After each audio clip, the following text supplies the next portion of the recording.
Welcome to Luca and Miguel. Enjoy the video. You start by granting microphone access and confirming your battery and network. These are not optional.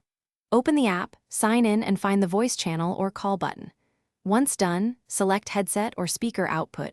Make sure you pick the right device so audio routes correctly. If the app asks for input level, speak once to set gain.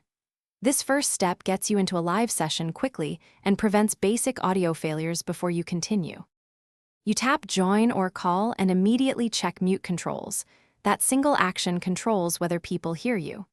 Once connected, adjust input gain and output volume so voices are clear without clipping.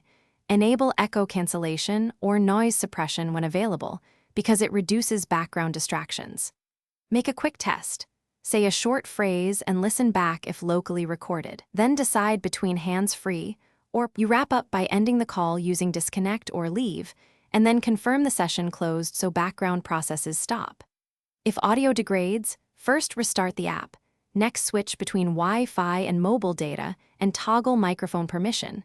These steps resolve most issues.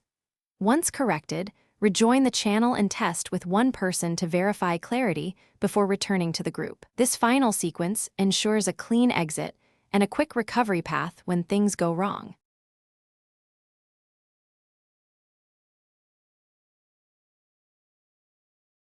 Thanks for watching and please subscribe. It's the best investment you'll ever make.